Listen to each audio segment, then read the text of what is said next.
Hey everyone, today we have Ali from the Natix network, and today is going to be discussing everything Natix and decentralized mapping. How are you today, Ali? Good, good. Exciting time for us. Market is not as crazy, but for us as a project, we have been, working for the past few years to see what's coming tomorrow. We have our listing, so good, good. Just every team member is pretty much excited to see what's going to happen tomorrow. Can you start off with just an introduction about yourself and how you got into crypto?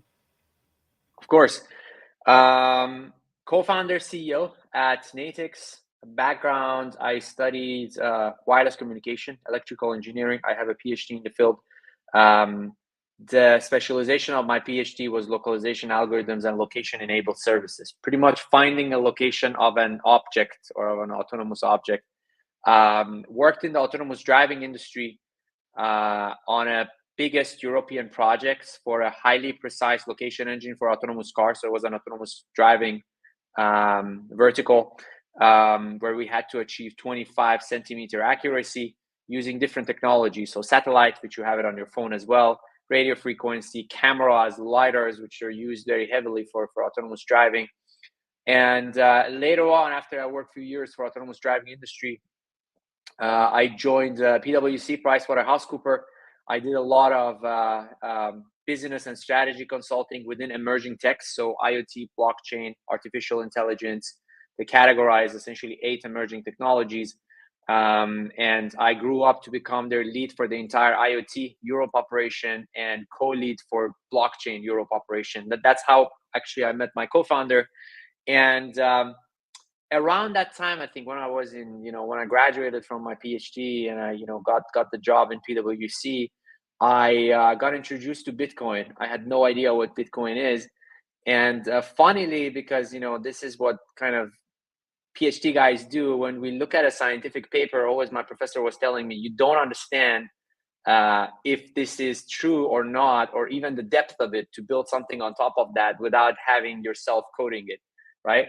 So this was very, very, very straightforward for me. Whenever I was reading a scientific paper, I was trying to code it, and there you come across challenges. You really understand the topic as well.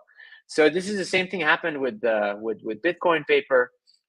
I came across the speculative aspect of it. I knew that it's being used heavily for the dark web.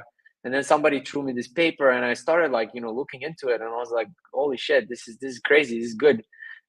Started coding it, made like a simple chain essentially. And, I was fascinated. And since then I knew I always wanted to do something, with blockchain. And, it didn't take me long to realize that, with IoT, because there was this big vision of IoT when we were building IoT since 2010, right? I was in the IoT sector since 2010, and there was always this big vision of connected devices. And it didn't take me long to realize that these connected devices need to interact with one another, one way or another. And centralized systems would not work at the macro level of things. Globally, it's not something that is going to lift off. So very early on I realized this impending marriage between AI and IoT and blockchain is I mean, AI and IoT has been there since day one, but blockchain joining these two is match made in heaven. So because of this, I always wanted to do something around Depin, which is essentially AI, IoT, blockchain, in combination of 3 words, all buzzwords, but it's the reality of it. And I met my co-founder, as I told you, in PwC.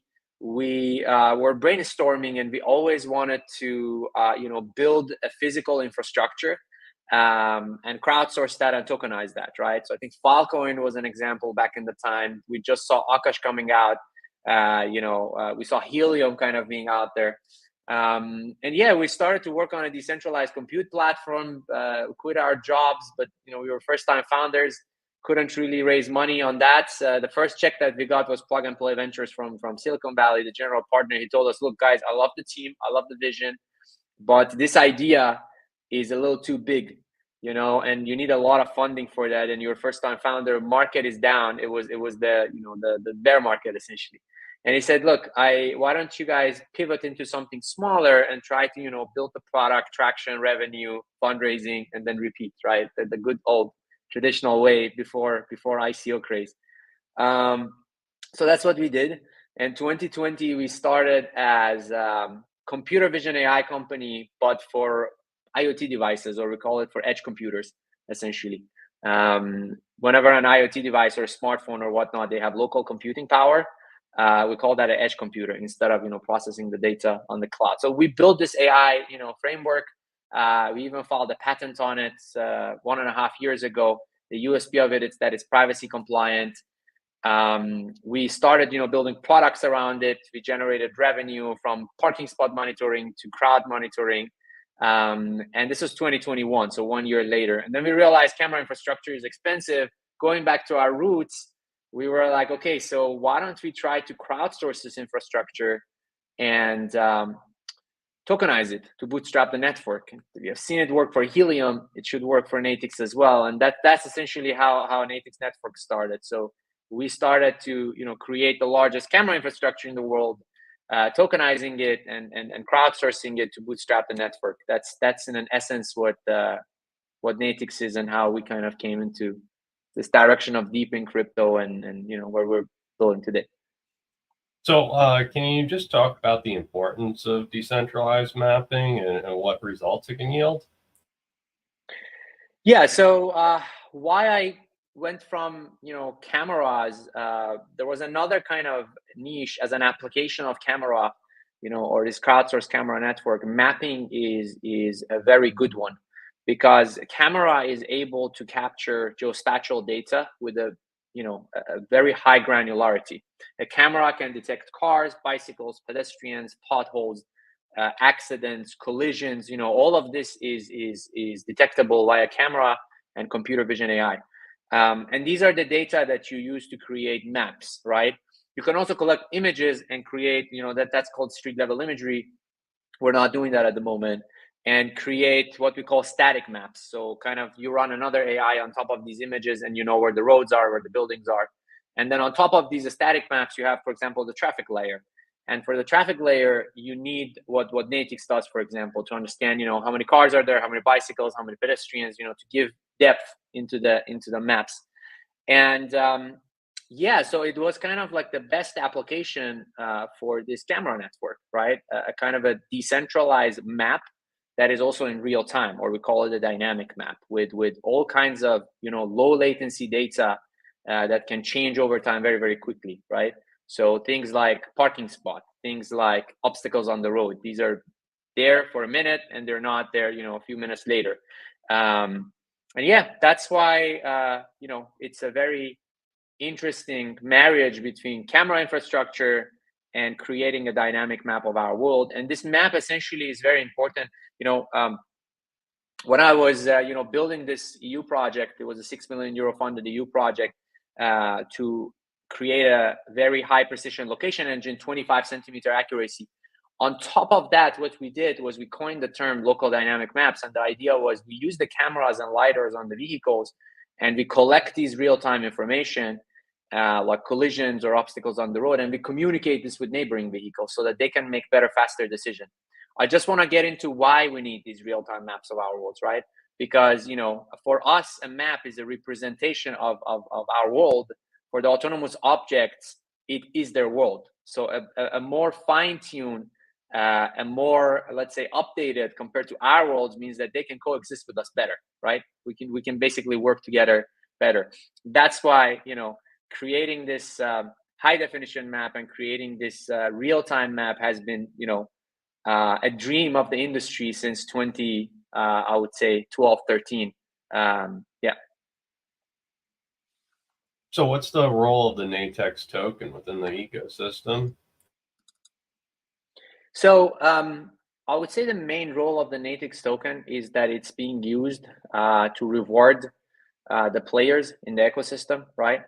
And obviously the value generated by the network is being also captured by the token. So there's a value accrual mechanism. Whenever we have a protocol revenue, we are using that basically dollar amount that we are raising as protocol revenue, let it be from app monetization to data monetization. We're basically having two approaches with that, buyback and burn. and also giving it towards the stakers, right? So this is how we're capturing the value. But on the other side of the story, we have, right now we have this flagship product. We didn't talk about it. It's called Drive-An. You just download it, you put it on the dashboard of your car, then the camera and your smartphone, and our AI is essentially collecting data. And here, these drivers that have downloaded the app and are using the service and providing the data, they're actually being rewarded by Natix token. And we also have some validator nodes which are going to go live in a few months. And these guys are in charge of making sure that the data that all these smartphone drivers are generating is correct. It's not spoofed. It's not fake.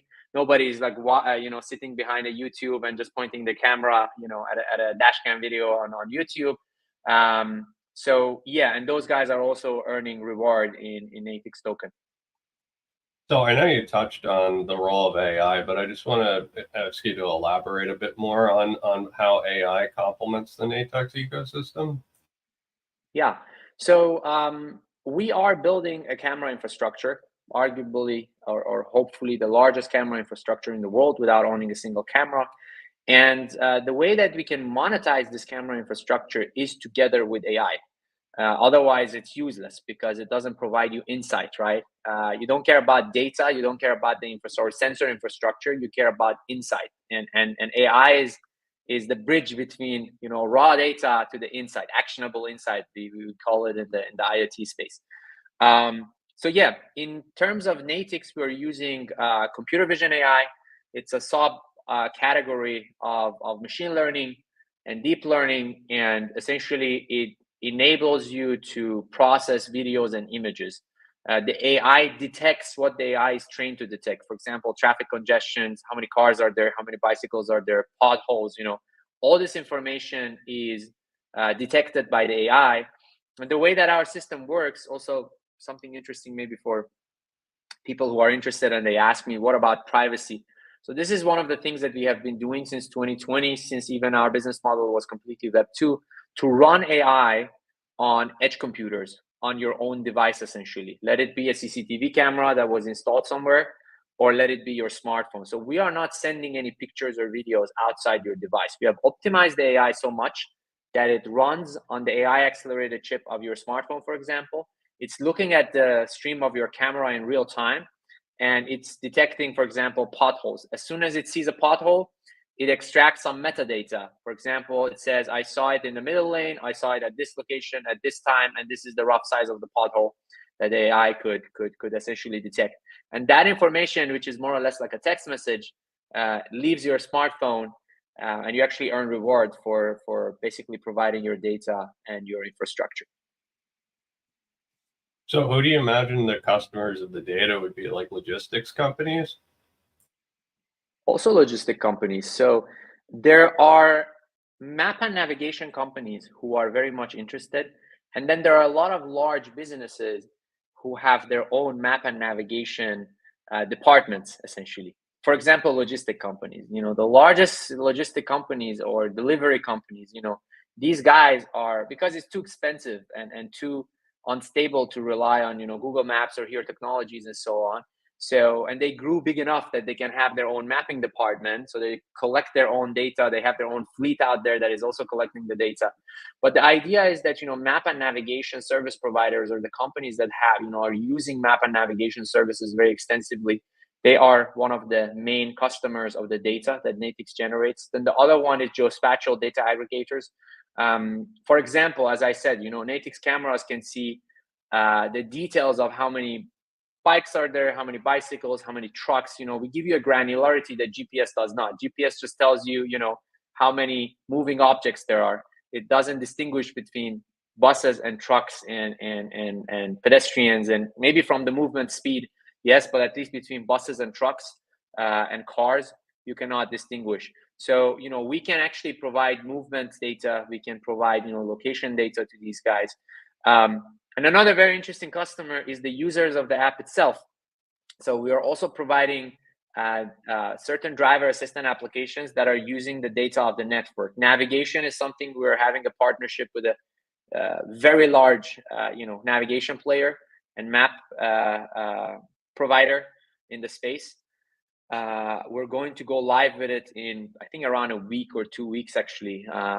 Yeah, essentially the navigation service that we're providing to our users is also getting supercharged by the data that the network is generating for the live traffic part of it. So when you do a route planning, you want to go from point A to point B, it also considers the traffic, right? So that traffic layer is getting updated also by our own data. And another use case, for example, is parking availability. We're also working on this heuristic model where, if you want to go downtown New York, we're going to show you what is the probability of you finding a parking spot in green, yellow, or red, right? So it's not like super accurate. The accuracy can actually be from 65% to 95%, 95% being when you have data of Natix network and you have critical mass as well in a certain location, when you have sensor data from the city and so on, right? We're also working with a partner actually to bring this to our users as well. Yeah, so both B2B as well as B2C through our app. Self-driving cars seems to be one of the new buzzwords. I can imagine this working well with self-driving cars. How do you think that's going to work out? Of course. So I give you, so when I said map and navigation service providers, dynamic maps, high definition maps, these are, anyone from the self-driving industry, they know these terms. They're being used for cars to drive autonomously. One of the use cases, for example, that these, map and navigation service providers, that the large ones, they have serious pain point with, is dynamic speed limit signs. When the speed limit sign changes because of weather conditions, because of road construction, and funnily, in Europe at least, it's by law that the cars need to have a certain level of accuracy for this data in case they want to go level 3 autonomy. So hands off, eyes off. I don't know if you're familiar with this. We have 3 or 4 different levels, I think, from autonomy, and from level 3 above, it gets you don't have to essentially worry about the car driving itself. So for the cars to go level 3 autonomy, they require this information by law, and a lot of these map providers, they have serious blind spots and lack of update frequency, and this is exactly where they're talking to us to be able to provide the data to them. So there's a few splashy names in the partnership section of the Natix website. I was wondering if you were allowed to speak about any of the partnerships that you have. Yeah, just tell me which one of the flashy names is kind of catching your eye, and then we can talk about it. We have a lot of partnerships. We have in Web2 world, we have in Web3 world. A lot are coming from data customers' point of view. We're talking with a lot of big names. Actually, funnily, we have had a lot of inbound kind of reach to us from a lot of large players. I cannot name them yet because we were trying to, first of all, we have an NDA with them. Second of all, we're trying to, scope the pilots and projects and service term agreements before we were going out on both sides of the story. But what actually is interesting, what I'm seeing right now is, and I predicted this like a year and a half ago, I said, Depin in general is enabling you to build an infrastructure 10 to 100 times faster and cheaper. That's what Depin does. And yes, Depin does have, let's say, monetization issue. A lot of projects out there, the numbers are not like a unicorn Web2 business model. But like any other infrastructure heavy project, there is a time to monetization, and it's a two-sided problem. You need to first build the supply and then build the demand. Each one of them has its own challenges.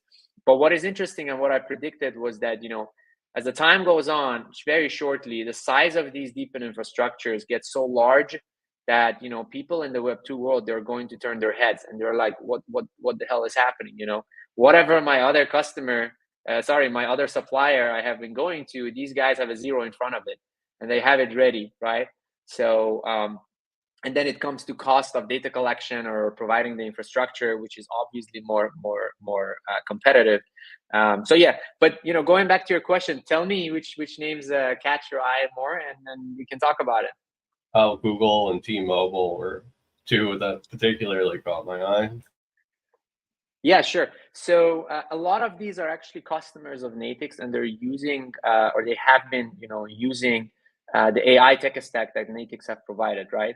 So what we're proud of is not just, this decentralized camera infrastructure that we have created, but we are also proud that, a lot of big names like the city of The Hague from Netherlands, which is the legal capital of the world, like Deutsche Telekom, they have been using Natix's products over the years. And we're still having a good relationship with a lot of these guys. We're exploring, actually, some of these are the guys that we're exploring new use cases for Natix Network as well. And yeah, so some of these names are like that, and some of the names that you see from the Web3 world, like we do have partnerships with, a lot of other Depin projects that are out there. We have a very interesting marketplace in the app where we put a lot of non-crypto rewards for the users. And something that sat well with a lot of our users was other Depin products, which enables them to monetize their daily life, right? So we put, for example, this health ring, which is like Aura ring, and it's a Depin version of it, right? So it rewards you, and obviously they're using your health data for doing, they're providing it to research institutes and whatnot. And we have a lot of different products. We have location miners, we have OBDs that you plug into your car, and it can read your car data, internal car data, and provides you with like customized insurance and so on. So yeah, that is a lot of other partnerships that we have that are like that. And we are also obviously working with like layer ones like Peak. We have built our solution on Solana. So the token is live on Solana. The backend Depin is built on Peak. Yeah, these are some of the main partnerships that we have been working with. So I can imagine that having the physical world data being brought into the crypto ecosystem is a much bigger challenge than just having like something like a DeFi ecosystem where it's all crypto native. Can you kind of talk about some of the pain points that you ran into? Yeah, so this is what I have seen since I started, building Natix Network. I've seen it in other projects, right? I think when you're building a Depin product or a crypto, let's say, version of a physical infrastructure, and if you want to go towards mass adoption, when you're building your product, you need to think outside the box.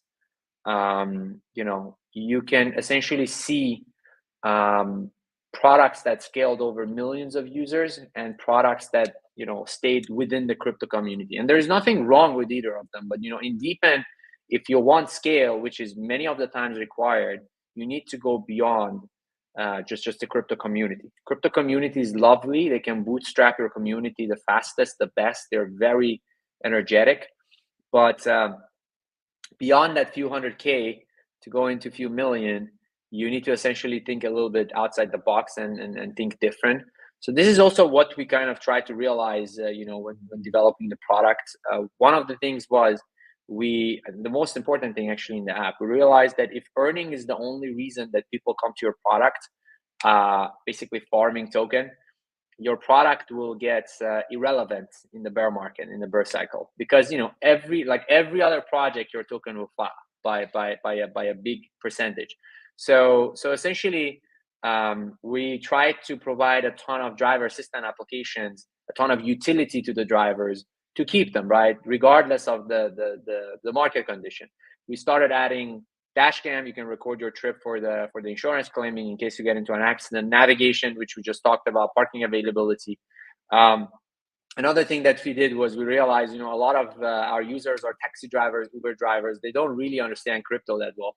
So, let's also have non-crypto rewards for these guys and onboard them and educate them towards crypto. So we started providing this marketplace where we're having, AirPods, Oculuses, raffle tickets. We also put other Depin products, which is hot right now, but we started with a lot of, non-crypto native, rewards for our users, or, also something very, very easy.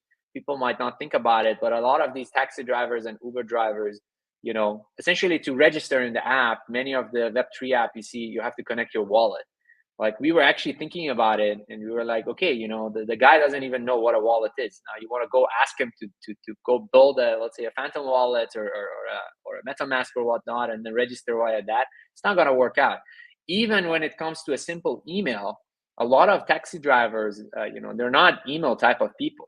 They have a smartphone, they have a SIM card, and let's try to do, let's say, registration through their mobile numbers, right? Through SMS service, essentially.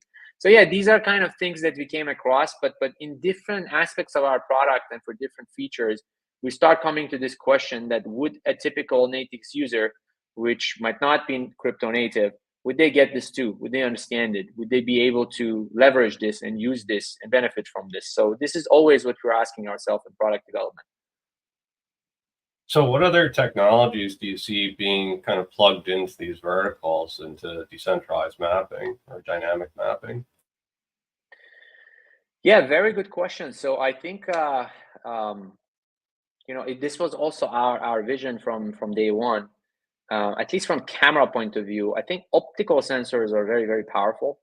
I think LiDAR is another device. I don't know if you're familiar with LiDAR, but it's laser scanners. They're being used for autonomous driving industry. The only problem of LiDAR is that it's expensive. They're trying to reduce the cost of it. That's why Tesla is not tapping on LiDARs for B2C car production. But a company like Waymo, for example, that they're having fleets. So one car is serving multiple people. They are essentially tapping into LiDAR for doing autonomous driving. But I really predict that LiDAR is going to have much lower price in the future. And the accuracy and the depth that LiDAR gives you, no camera can give you in the market. So it's extremely accurate, it's extremely precise. And I think LiDAR is another big thing for mapping. And LiDARs are being used to really create what we call HD maps for autonomous driving, where you can really even know where the lanes are up to centimeter accuracy, right? Literally where the lanes are up to centimeter accuracy, so that the car can autonomously navigate. And this is very important, and it has been a challenge to build these HD maps. They're very expensive. There's a lot of manpower required, and it's dynamic information, which means it changes over time. So Depin makes a ton of sense because you crowdsource this, and then you just suddenly have a lot of people that are constantly collecting this information for you. So I genuinely believe LiDAR is one of the big things that will pop up. It's just LiDAR has to get a little bit cheaper for us to be able to sell a LiDAR, let's say, device for you to just plug and play. And something very interesting as well, like for a plug and play solution, let's say hardware that you can put on your car, it has different grades than an automotive grade LiDAR, because for them it needs to be very durable and lasting for 10-15 years. So when you're kind of selling a LiDAR just for the sake of mapping B2C for your community, it doesn't have to have those grades. So it shouldn't be as expensive. So that's why I also think it's doable, it's feasible to go LiDAR direction. The other one is the cameras of the vehicle. So a lot of cars right now, especially EV cars like Tesla, they have 360 camera, 4 to 6 cameras actually all around the car. And these guys can provide very, very good street level imagery. So, the outcome of street level imagery is what you see in Google Street View, for example, a 360 view. And there are new AI algorithms called Gaussian splat. And basically this enables you to create with these 360 pictures, you can create like a metaverse-like browsable, view of the world, rather than just one directional where Google Street View is, where you can go forward and backward. You can just browse through the streets essentially wherever you want. It's super, super interesting. Like Google just revealed, I think a year ago, their first, really, really strong model that if a few pictures around your home, you could kind of create this metaverse browsable environment of your home. And sooner or later this will also come into the real world essentially, but for that we need these 360 cameras, and the best way is to tap into normal vehicles that are having that. So what are you particularly proud of since you've embarked on this journey? Very good question. A lot of things. I think proud of building a superpower team, and a team that is as excited about our vision as I am, because believe me or not, behind our project is not just me, is not just my 2 other co-founders, is that team, and they're doing the heavy lifting at the end of the day. And if these guys didn't have the motivation or the energy, they wouldn't have been here today. The other thing that I'm really proud of is the advisors that we have got through the past 2 years. mainly basically the investors that have invested in the company, or just advisors that we have to advise us on different topics here and there. And I think we try to do a lot of things right. And a lot of other projects that I see, because they don't have the right people around them, they make mistakes, or more mistakes than us, that I have realized. When it comes to token design, when it comes to fundraising, when it comes to planning the launch. And another thing that I'm proud of is to surround myself with other very, very smart founders. I think you are how do they say this? You are basically the lowest of the people around you, the common denominator of the people around you. And this is. I mean, I know a lot of super smart founders in Depin, and we're or even in the startup world, and we're chatting constantly. And this really helps me to strategize, and we learn from each other, and we're regularly in touch, and we're grinding all the time, and this is really, really helping all of us to navigate the market. When it comes again to fundraising, token design, launch a strategy, a lot of these things, these are sensitive things that if you do wrong, you see some projects fail, some projects succeed. I mean, last but not least, very proud of our network. We are today over, I believe, 130,000 registered drivers and over 50 million kilometers mapped in shortly over a year. I think we